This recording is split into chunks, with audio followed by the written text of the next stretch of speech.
Hi, my name is Nathan and this is my channel for the love of knobs, and in this video we're going to talk about how to get better video with your action camera.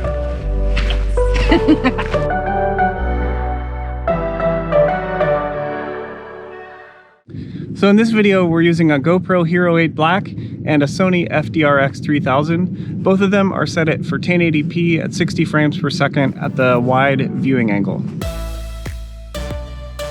There are three different types of shots you can get with your action camera.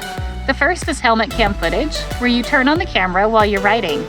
So one of the common mistakes that I've seen for people taking action camera footage is to turn the camera on when they're either riding down the highway or they're doing something pretty easy, and just kind of leave the camera on for minutes and minutes at a time.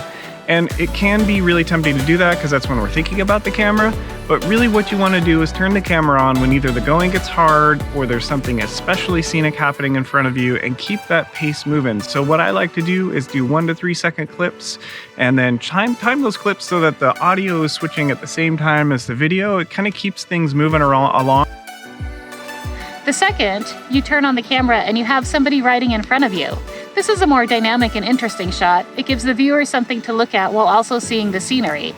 The second thing I'll tell you guys is that when you're filming somebody else in front of you, also keep those clips moving in that same 1 to 3 second pace, and make sure that that rider in front of you is doing something interesting.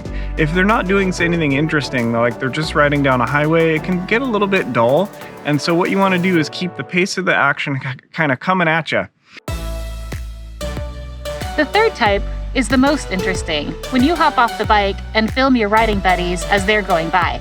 The reason the third is the most interesting is it gives you the option to move the camera around and give you a more dynamic shot. You can use it low and get a dynamic shot of the motorcycle and the terrain, or you can have it up high and get a wide-angle shot of the motorcycle, the rider, and the scenery. Also, as you're going along, it's a good idea to stop and take a break, and don't forget to talk to the camera. Give an idea of the audience, what happened, tell the story. One of the other shots that I'll tell you guys about is called the wide shot. And now in the wide shot, it's really great to establish where you're at, what you're doing. And I also recommend having some motion. So either the rider is riding through the scene or that you're moving the camera through the scene, or both. What's great about that is it kind of showcases the environment you're in and gives the audience a sense of what to expect from a terrain perspective.